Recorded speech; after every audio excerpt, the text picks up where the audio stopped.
आज के समय में देखा जाए यहाँ पर यही बात निकलकर सामने आ रही है और इसी वजह से राहुल गांधी को जो समर्थन मिल रहा है वह दिन प्रतिदिन बढ़ता ही जा रहा है।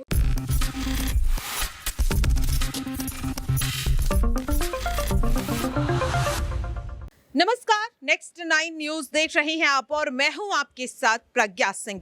आगामी लोकसभा चुनाव के लिए तमाम पार्टियां तैयारियों में जुट चुकी हैं।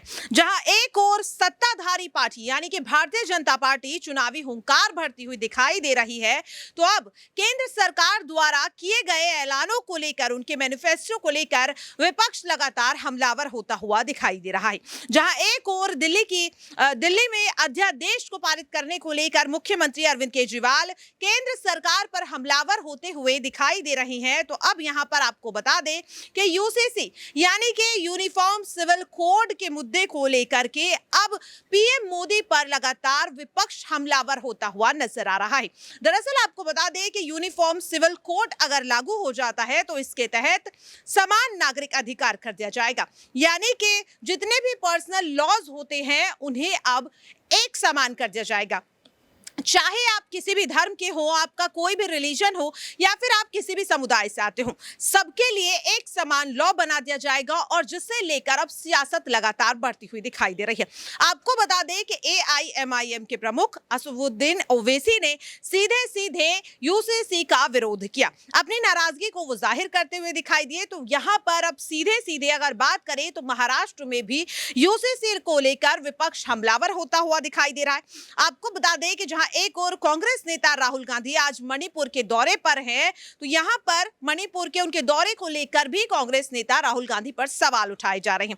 लेकिन कहीं ना कहीं विपक्ष अब एकजुट होता हुआ दिखाई दे रहा है, न केवल महागठबंधन को लेकर बल्कि केंद्र सरकार द्वारा लाए गए इन तमाम मुद्दों को लेकर भी। जहां एक और दिल्ली में सुप्रीम कोर्ट द्वारा खारिज किए गए अध्यादेश को लेकर विपक्ष एक साथ हो रहा है, तो अब यूसीसी के मुद्दे और मणिपुर में हो रही हिंसा को लेकर भी विपक्ष एकजुट हो रहा है। जहां एक और कांग्रेस के वरिष्ठ नेता राहुल गांधी आज मणिपुर के दौरे पर गए, तो इससे लेकर भारतीय जनता पार्टी के कई नेताओं ने उन पर सवाल खड़े किए। यहां पर राहुल गांधी का समर्थन करते हुए यूवीटी से सांसद संजय राउत ने सीधे यहां पर समर्थन कर दिया है कांग्रेस नेता राहुल गांधी का।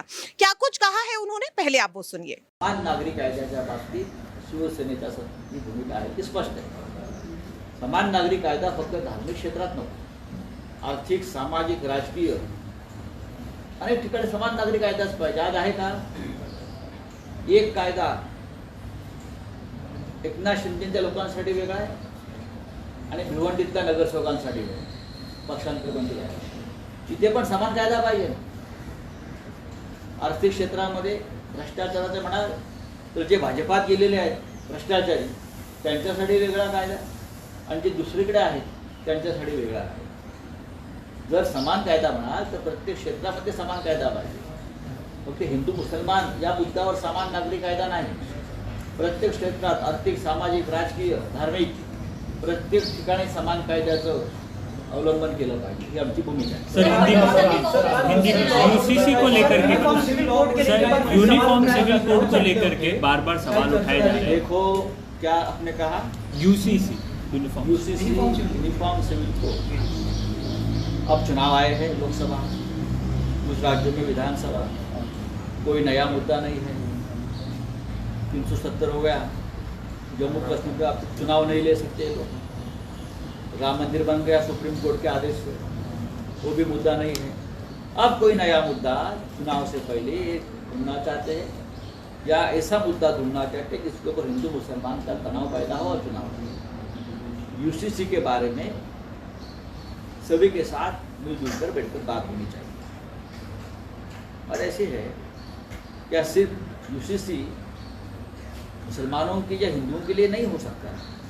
इस देश में ऐसे बहुत से कानून हैं जो समानता नहीं दिखाते। भ्रष्टाचार करने वाला अगर बीजेपी में जाएगा तो उसको एक अलग कानून, और जो बीजेपी से बाहर है उसको अलग। ऐसे बहुत से मुद्दे। आप पक्षांतर करने वाले महाराष्ट्र के 40 विधायकों को अलग कानून, और कल भिवंडी में देखा होगा 18 कॉर्पोरेटर है उनको डिस्क्वालीफाई किया। कानून एक ही है, लेकिन 40 लोगों को बचाया जा रहा है और 18 लोगों को डिस्क्वालीफाई कर दिया। अलग अलग कानून को, आर्थिक हो, सामाजिक हो, पॉलिटिकल हो, धार्मिक हो, कानून सबके लिए एक होना चाहिए। इस बारे में चर्चा होनी चाहिए, सिर्फ यूसीसी नहीं। इसी संबंध में एक सवाल है। अमेरिका जाते हैं प्रधानमंत्री, अमेरिका जाते हैं, ड्रोन का डील करते, वहीं कांग्रेस आरोप लगा रही कि राफेल से बड़ा घोटाला होगा ये ड्रोन डील। आज मेरे हिसाब से जानकारी इस बारे में जल्दी सामने आ जाएगी। Muslim personal sir important sir Devendra Fadnavis को लेकर के वारंवार सवाल येतोय. है. काल आदित्य ठाकरेंच्या गाडीला देखील दुचाकीची धडक बसली अत्यंत होती. गंभीर गोष्ट. आपल्या सर देवेंद्र फडणवीस को लेकर के सवाल है. वो कह रहे हैं शरद पवार बघा, श्री देवेंद्र फडणवीस यांच्याकडे कोणताही नवीन मुद्दा नाही. त्यांचं हे सरकार जे आता चालवत आहे ते आउटकटेसाठी सुप्रीम कोर्टाने दिलेली जी मुदत आहे निर्णय घ्यायची, त्यातला अर्धा काळ निघून गेला. 100% त्यांचं सरकार पडतं. त्याच्यामुळे कदाचित ते झोपेत बडबडत असतील किंवा जागेपणी बडबडत, त्याकडे फार लक्ष देऊ नका. शरद पवारांनी जर काही एखादी गोष्ट केली आहे, शरद पवारांनी केली आहे, ठीक आहे ना, त्यात तेवढं नवीन काय आहे? काय केलं पवार साहेबांनी? आमच्याशी बोलत होते आणि मग बघा तुम्ही प्रयोग केला, तुमचा प्रयोग फसला. ही एका ओळीची गोष्ट. सर हिंदी तुम्ही एक प्रयोग केला, तो प्रयोग पूर्ण फसला, तुमच्या अंगलट आला आणि लोकांनी तुमच्याकडे गांभीर्याने पाहिलं. सर हिंदी में जानना चाहेंगे. फडणवीस कह रहे हैं शरद पवार ने डबल गेम खेला, डबल गेम की बात छोड़ दी. उद्धव जी ने छुरा सरकार बनाई, उद्धव ठाकरे मुख्यमंत्री हो गए और माननीय पवार साहब ने उस सरकार को पूरी तरह से समर्थन किया. ये सच है. अब आपने सुबह कौन सा शपथ लेने को कहा, क्या किया, वो आपकी बात है. आपका जो प्रयोग था वो पूरी तरह से फेल. खंत है उनको इस बात का दुख. हाँ तो ठीक है, खंत है तो खंत करते बैठो. उन्होंने एक और आरोप लगाया. उन्होंने कहा है कि ठाकरे परिवार जो है कोविड स्कैम के पीछे उनके हैंडलर्स थे. बारंबार वो इस बात पर ये कह रहे हैं कि जो भी लोग इन्वॉल्व होंगे उनके ऊपर कार्रवाई करिए होगी. ना. तो ये निशाना केवल ठाकरे परिवार का. आप करिए. जिसके ऊपर स्कैम के आरोप है वो आप सब शिंदे गुट में है या बीजेपी में है, आपको मालूम है? नाम चाहिए? जिसने ये घोटाले के प्रयास किए थे उस वक्त, वो सभी शिंदे गट में जाकर पवित्र हो गए. अगर फडणवीस जी को नाम चाहिए तो मैं दे दूंगा. धन्यवाद. देखा आपने और सुना भी कि किस तरह से मणिपुर के मुद्दे को लेकर और साथ ही यूसीसी को लेकर विपक्ष का समर्थन करते हुए यहाँ पर संजय राउत नजर आए. ये वही संजय राउत हैं जो वीर सावरकर के मुद्दे पर सीधे सीधे राहुल गांधी के विरोध में उतरते हुए नजर आए थे. लेकिन मणिपुर में हो रही हिंसा और यूसीसी के मुद्दे पर अब संजय राउत भी राहुल गांधी का समर्थन कर रही हैं. और इसी को लेकर के आज हम यहाँ पर चर्चा करने वाले हैं. और चर्चा के लिए मेरे साथ मेरे सहयोगी प्रियांशी यहाँ पर मौजूद हैं. देखिए प्रियांशी, जिस तरीके से यूसीसी और मणिपुर में हो रही हिंसा, जिस तरीके से ये मुद्दा कहीं ना कहीं अब राजनीतिक रूप लेता हुआ नजर आ रहा है, सवाल सबसे पहला मेरा आपसे रहेगा मणिपुर में हो रही हिंसा को लेकर. देखिए जिस तरीके से राज्य सरकार अगर मणिपुर की हिंसा को नहीं थाम पा रही है, नहीं रोक पा रही, तो ऐसे में केंद्र में सत्ता होने के नाते कि आपको नहीं लगता कि देश के प्रधानमंत्री नरेंद्र मोदी को अमेरिका के दौरे को रद्द करते हुए पहले मणिपुर में हो रही हिंसा पर कोई बड़ा फैसला लेना चाहिए था? जाहिर सी बात है, अमेरिका का दौरा उस वक्त के लिए रद्द किया जा सकता था कि आखिरकार अमेरिका के दौरे में क्या था.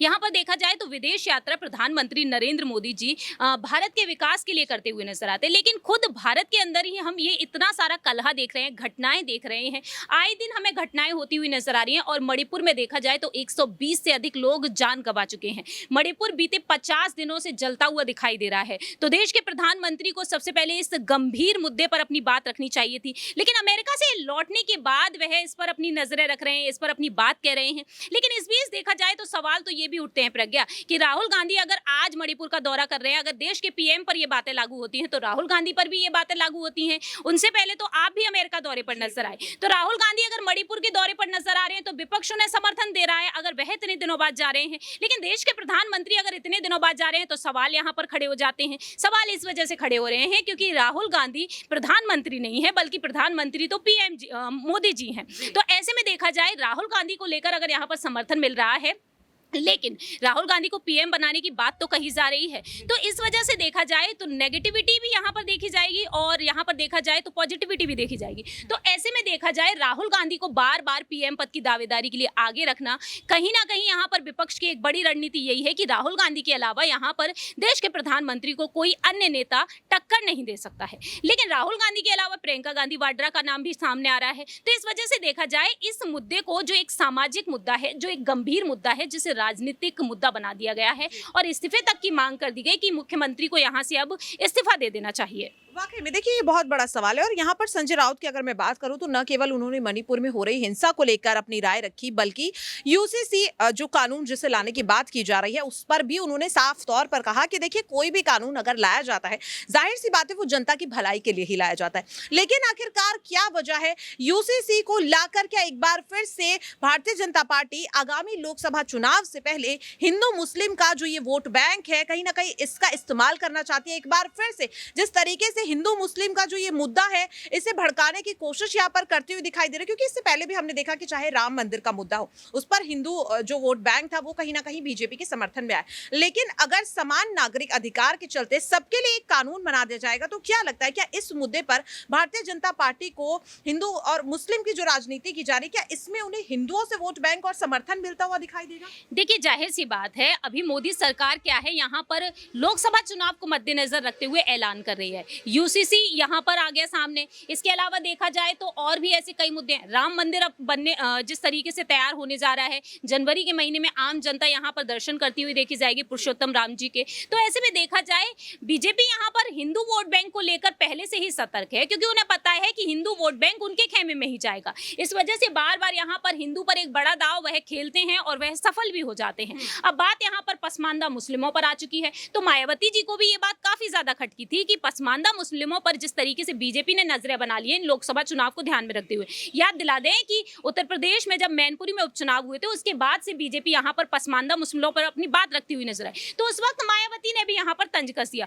और मायावती भी यहाँ पर उन्हीं पसमानदा मुस्लिमों के पीछे पड़ती हुई नजर आई, दलित वोट बैंक को साधने की कोशिश कर रही हैं। तो एक देखा जाए अब यहाँ पर पसमानदा मुस्लिम ही एक बड़ा यहाँ पर वोट बैंक बनते हुए नजर आ रहे हैं, कैसे भी करके इन्हें भी अपनी तरफ करने हैं। तो देश के प्रधानमंत्री जो हैं वो अब मुस्लिम महिलाओं पर जिस तरीके से मेहरबानी दिखाते हुए नजर आए हैं, चाहे यूं कहा जाए कि यहाँ पर वोट बैंक पाने के लिए ही क्यों ना, लेकिन अपने देश के विकास के लिए, देश के हित के लिए वह फैसले लेते हुए नजर आए हैं। और जब जब वह फैसला लेते हैं तो विपक्ष का यही दावा रहता है कि आप वोट बैंक के लिए कर रहे हैं, क्योंकि आप समय रहते हुए कई गंभीर मुद्दों पर बात नहीं रखते। जैसे कि महिला पहलवानों का मुद्दा रहा, आप महिलाओं के समर्थन में अपनी बात रखते हैं, लेकिन महिलाओं पर उन्होंने आपने कोई फैसला ही नहीं लिया, उस वक्त चुप्पी ही नहीं तोड़ी। तो आज के समय में देखा जाए यहाँ पर यही बातें निकलकर सामने आ रही है और इसी वजह से राहुल गांधी को जो समर्थन मिल रहा है वह दिन प्रतिदिन बढ़ता ही जा रहा है। वाकई में देखिए ये बहुत बड़ी बात है यहाँ पर जो प्रांची ने कही, और लगातार जिस तरीके से देखने को भी मिल रहा है कि मणिपुर में हो रही हिंसा और यूसीसी का जो मुद्दा इस वक्त एक साथ